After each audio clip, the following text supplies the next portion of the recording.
बहुत सारे दृश्यालेख हैं, अनेक दृश्यावलियां हैं जो ऐन इस पल में जहन में औंध कौंध जा रही हैं। मुझे याद आता है 1989, मैं 9 बरस का था और जयशंकर प्रसाद 100 बरस के हो रहे थे। जयशंकर प्रसाद जी का जन्मशती वर्ष नागरिक प्रचारणी सभा के नेतृत्व में मनाया जा रहा था और तब के उपराष्ट्रपति डॉक्टर शंकर दयाल शर्मा नागरिक प्रचारणी सभा में प्रसाद जन्मशती पर आहूत आयोजनों की श्रृंखला का उद्घाटन करने आए हुए थे। नागरिक प्रचारणी सभा की विश्वव्यापी हैसियत से और हिंदी साहित्य में उसके ओहदे से सब लोग वाकिफ हैं, अलग से कुछ बताने की जरूरत नहीं है। नागरिक प्रचारणी सभा का हाल इन दिनों अच्छा नहीं है, ये बात भी बार बार कही सुनी जा रही है। हिंदी साहित्य में बनारस में दिलचस्पी रखने वाले लोग इस बात से भी परिचित हैं। लेकिन मैं तो आपको किस्सा सुना रहा हूं 1989 का। नागरिक प्रचारणी सभा के आर्य भाषा पुस्तकालय के बाहर वाली खाली जगह में एक बड़ा मुक्ताकाशी रंगमंच बना के आयोजन चल रहा था और तब सभा के लोगों ने एक प्रस्ताव दिया था कि ठीक बगल में जो कंपनी गार्डन है वो भी सभा के अख्तियार में दे दिया जाए। पूरा कंपनी गार्डन, जो दरअसल नगर निगम की संपत्ति है, सभा चाहती थी, उसकी प्रबंध समिति की ये आकांक्षा थी कि वो सभा को मिल जाए। सभा यूं अपने परिसर का विस्तार करे, उस बागीचे की देखभाल करे और साहित्य का परिसर भी इस तरह से कुछ और वसी हो सके, कुछ और बड़ा हो सके। उपराष्ट्रपति महोदय ने बहुत ध्यान से, बहुत गौर से वो बातें सुनी और कार्रवाई करने के लिए फाइल को आगे बढ़ा दिया अपने निर्देशों के साथ। मैं शुक्र मनाता हूं कि वो नगर निगम का बागीचा, कंपनी गार्डन नाम का ऐतिहासिक बागीचा जो नागरिक प्रचारणी सभा से बिल्कुल सटा हुआ है, वो सभा को नहीं मिल पाया। अगर वो भी सभा को मिल गया होता तो वो भी बर्बाद हो गया होता।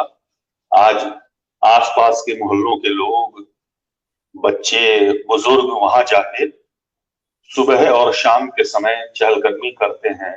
एक ओपन जिम बना हुआ है, उसमें व्यायाम करते हैं, एक दूसरे से मिलते जुलते हैं, गप्पा लड़ाते हैं, चाय पीते हैं, योगाभ्यास के सत्र होते हैं वहां पे। ये सब भी बंद हो गया होता।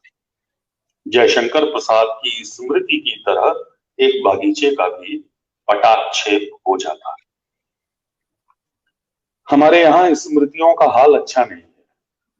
जयशंकर प्रसाद की बात कीजिए या लम्ही में प्रेमचंद स्मारक की बात कर लीजिए, उस्ताद बिस्मिल्लाह खान साहब का घर,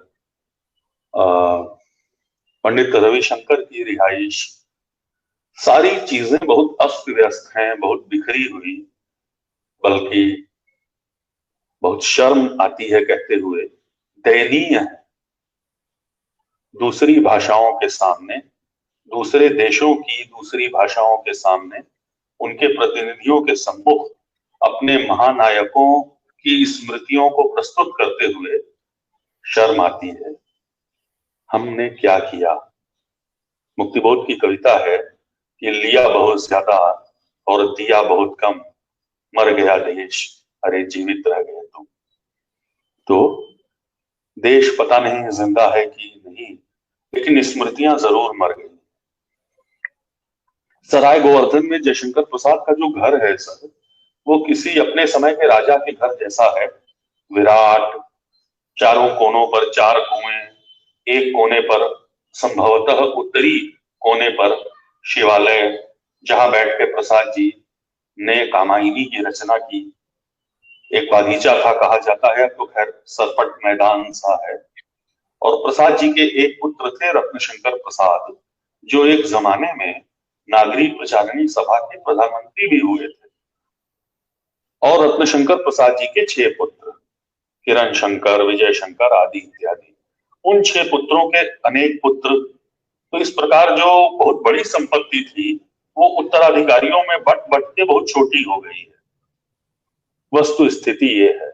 अच्छा, सरकार अधिग्रहण करके उसको एक स्मारक का रूप दे दे, उसका कंजर्वेशन करे, उसको पुनर्निर्मित करके नए जमाने के साहित्य प्रेमियों के सामने प्रस्तुत करे अपनी विरासत के तौर पे, तो जयशंकर प्रसाद के परिवार वालों का क्या होगा? उनको कहां ले जाए सरकार, जो उस मकान में रहते हैं?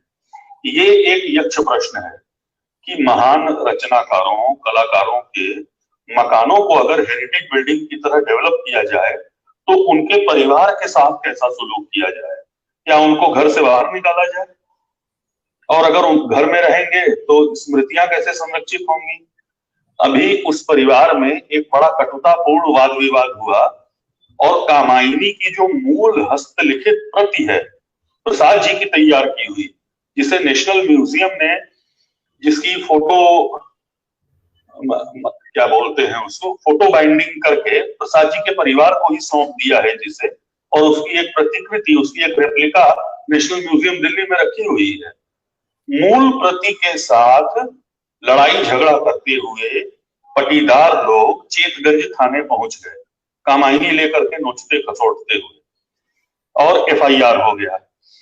ये ऐसी विचित्र सिचुएशन है सर, बिस्मिल्लाह खान साहब के घर में पद्मश्री, पद्म भूषण, पद्म विभूषण के जो मान पत्र हैं वो पानी से भीग गए और चूहों ने उसको कुतर दिया।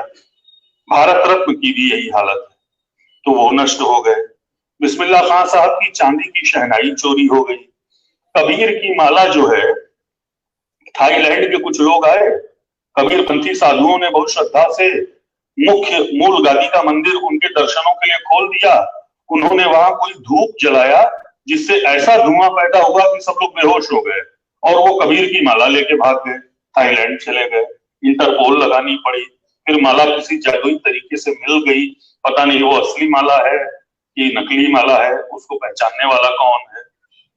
तो कबीर की माला चोरी हो गई, बिस्मिल्लाह खान की चांदी की शहनाई घर के भीतर से कहीं गायब हो गई, आपस में झगड़ा हो गया, और कामायनी की मूल हस्तलिखित प्रति लेके पटीदार लोग लड़ते झगड़ते हुए चेकगंज थाने पहुंच गए।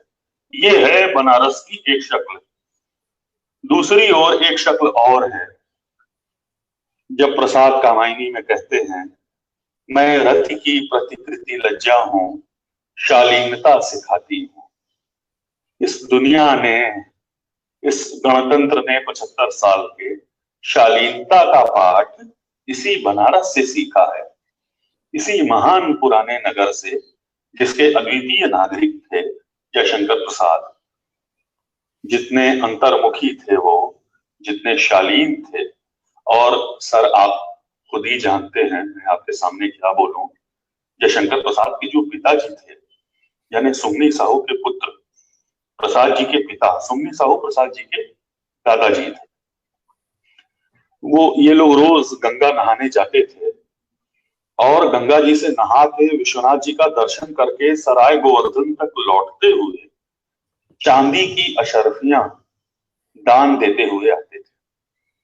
और इन्हें देखकर, वापस आता हुआ देखकर वैसा ही जय घोष होता था जैसा महाराज बनारस यानी काशी नरेश को देखकर होता है। हर हर महादेव का, हर हर महादेव का नारा दो परिवारों के आगमन और प्रस्थान पर लगाया जाना सुनिश्चित था। एक महाराज बनारस का परिवार, दूसरा जयशंकर प्रसाद का परिवार। उस परिवार की प्रतिष्ठा में जयशंकर प्रसाद का जन्म हुआ। बहुत कम उम्र में उन्होंने अपने परिजनों को खो दिया, पत्नी को खो दिया, उनका पुनर्विवाह करना पड़ा। एकमात्र संतान उनकी रत्नशंकर प्रसाद। और जीवन भी कितना मिला सर, 1889 में प्रसाद जी का जन्म हुआ और 1937 में उनकी मौत हुई। कुल 48 साल। शर्म आती है सोच के, हमारे यहाँ 100 वसंत देखने को का आशीर्वाद दिया जाता है, जीवेम शरदा शतम, लेकिन आप देखिए कितना कम समय मिला प्रसाद को, और उन्होंने कितनी प्रभुत सर्जनात्मकता से हिंदी को कैसा संपन्न कर दिया, और इतना गहन, इतना विस्तृत, इतना सूक्ष्म। जैसा उनके घर का जर्दा है, प्रसाद जी के परिवार में जर्दा बनता है और सुगनी बनती है, सुन्नी साहू इसीलिए उस परिवार का नाम है। केसर, कस्तूरी, हिना, शमामा के बारीक से बारीक प्रतिशत संघटन को गौर करते हुए उन्होंने एक अद्वितीय रसायन तैयार किया। बनारस के जर्दे को उसकी अस्थि दी, उसकी पहचान। ये मुंह में डालिए तो लगे कि जाफरान की खिड़की खुली हुई है, कोई हवा आ रही है हिमालय से। ऐसा पान बना बनारस का। बनारस पान का दुनिया का सबसे बड़ा केंद्र, जहां न पान का पत्ता पैदा होता है,